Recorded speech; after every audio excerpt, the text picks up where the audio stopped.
কাকা নমস্কার। নমস্কার, কি আছে? ভালো আছেন কাকা? হ্যাঁ, ভালোই তো। যে তুমি নাকি জামাতে ইসলামের হিন্দু শাখার সভাপতি হচ্ছ, ওই রংপুরে যেরকম হচ্ছে না হিন্দু শাখা করেছে। ভুল ভাল বেকো না তো ভুল ভাল বেকো না, এই নিয়ে বিশাল কিন্তু আমি বিতর্ক কি হচ্ছে। করছি মানুষ? আরে থামো তো, তুমি কত টাকালি কথা কও। তুমি অনেক বড় বিপ্লবী হচ্ছ। হাট! একটা কথা কইছো, তোমরা সবসময় ভুল ব্যাখ্যা করো কেন?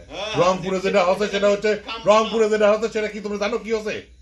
রংপুরে যেটা হচ্ছে সেটা হচ্ছে যে একটা কমিটি গঠন হচ্ছে, সেই কমিটির সাথে কি হিন্দু শাখা হচ্ছে? এটা তো জামাত পরে বিবৃতি দিছে। আরেকটা কথা বলি, জামাত ইসলামী যদি হিন্দু শাখা করেও থাকে, হিন্দু শাখা বা অন্য ধর্মাবলম্বীদের জন্য যদি শাখা করেও থাকে, সমস্যা আছে তোমার কোনো? না, সমস্যা আছে? আমার সমস্যা- সমস্যা আছে। জামাত ইসলাম এদেশে রাজনীতি করে অবশ্যই করে কিনা? হ্যাঁ হ্যাঁ এদেশে যদি রাজনীতি করে, তো এদেশে তো হিন্দুরাও থাকে, হুম অন্য ধর্মাবলম্বী লোকেরা থাকে।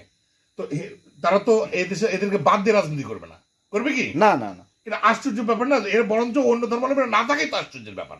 অবশ্যই। তোমরা এমন ভাব করতেছ যে মনে হয় যে জামাত ইসলাম অন্য কোনো গ্রহের দল, অন্য কোনো জায়গার দল, শুধু বাংলাদেশের দল, তাই কি না? হ্যাঁ এখন একটা কথা বলি, হ্যাঁ তারা হয়তো এরকম হতে পারে যে হচ্ছে হলো যে তারা হতে পারে যে ইসলামী রাষ্ট্র কায়েম করতে চাইতে পারে, তাই না? এখন তাহলে পরে অন্য ধর্মাবলম্বীরা তাহলে ইসলামী রাষ্ট্রের সাথে ইসলামী রাষ্ট্রের সাথে তারা মানে যায় কিনা, এই তো প্রশ্ন হতে পারে, তাই না? অবশ্যই। একটা হিন্দু মানুষ হয়ে আমি কি করে জামাত ইসলামে যাইতে পারি, এই প্রশ্ন তো তোমার হতে পারে। তোমাকে আমি একটা ব্যাখ্যা করে করছি, শুনুন, সত্যি কথা, এটা বোঝা নাই, আমি তোমাকে বলো বলো বলো। বুঝো কিন্তু। ঘটনা হচ্ছে জামাত ইসলাম একটা দল, সেই তোমরা তো অনেক দলে অনেকই তো, আমি তো গণতান্ত্রিক রাষ্ট্রে বাস করি, হ্যাঁ কই না? হ্যাঁ হ্যাঁ এই গণতান্ত্রিক রাষ্ট্রে বাস করে এখন পূর্বে বহু সরকার হচ্ছে, আওয়ামী লীগ গেছে, বিএনপি গেছে, জাতীয় পার্টি গেছে। এই সংখ্যালঘু হিসেবে আমার নিরাপত্তা কোন দলটা দিচ্ছে কও? এই গণতান্ত্রিক রাষ্ট্রে আমার মন্ত্রী ভাঙা আছে, হিন্দুর উপর নির্যাতন হচ্ছে কিনা? হ্যাঁ। রোধ করতে পারে সেই সরকার? না তুমি কি তাহলে পাল্টি মেরে? না না না না, পাল্টি মানে তুমি আমার কথা শুনো আগে, কথা আমার ব্যাখ্যা না আসলে তুমি ভুল ব্যাখ্যা করবে না। কোন দল কি এই ইয়ে করতে পারিছে? আর তুমি একটা দেখো, সাতটা ইসলামিক রাষ্ট্রে কোনো যদি যে দেশে ইসলামিক আইন প্রতিষ্ঠিত হচ্ছে, সে দেশে অন্য ধর্মাবলম্বীর উপর অত্যাচার হয় কিনা? হয় কি? আমার জানা মতে কোনো ইসলামিক রাষ্ট্রে অন্য ধর্মাবলম্বীদের উপর অত্যাচার হয় না। বাংলাদেশে যদি কোনো হিন্দু বা আমরা যদি চাই যে নিরাপত্তার সাথে থাকতে, আমরা জামাত ইসলাম সমর্থন লোকের সমস্যা কোথায়? তোমরা আমাকে ফুসকিরি মারিচ্ছ। তুমি জামাত ইসলামের একটা মাত্র ট্যাক্স ছাড়া, এই 71 সালের পর থেকে জামাত ইসলামের খালি রাজাকার ট্যাক্স ছাড়া আর কোন দিকে দোষী দিতে পারবে কও? তোমরা যে কিছু হলেই করো রাজাকার রাজাকার। আরে বাবা, রাজাকার তারা কয় টাকা দুর্নীতি করেছে তুমি উদ্ধার করতে পারবে? ইতিপূর্বে বিএনপির সাথে তারা সরকারে ছিল, তুমি দেখাও যে দুটো মন্ত্রী ছিল, সেই মন্ত্রী দূরে কোন রকম তোরা অন্যায় পাচ্ছ, তারা একটা দুর্নীতির খবর পাচ্ছ? যে দুটো মন্ত্রণালয় জামাত ইসলাম দায়িত্ব পালন করেছে, সেই দুটো মন্ত্রণালয় তারা কিন্তু সফল এবং তারা লাভ দেখাচ্ছে।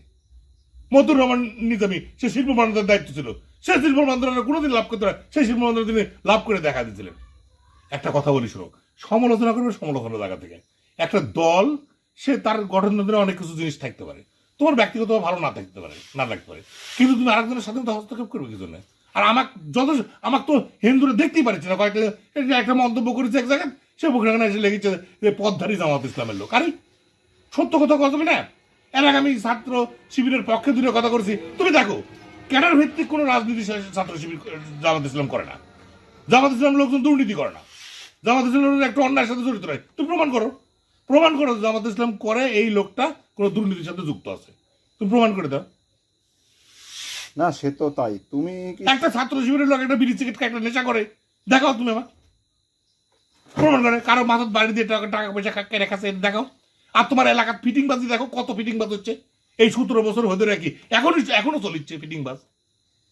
মদ গাঁজার ব্যবসা কারা নিয়ন্ত্রণ করছে? একটা জামাত ইসলামের সালফেল দেখে দেবে না, একটা জামাতের নেতা জড়িত দেখে দেবে? তোমার ভালো লাগছে না রে ভাই? এই তো তোমার সত্যি কথা তোমার কাছে সহ্য হয় না, বুঝতে পারছো? হ্যাঁ, এখন তোমরা আমাকে জামাতের হিন্দু শাখার সভাপতি বানা দিচ্ছ, জামাতে ইসলামের এই করেছো সেই করেছো।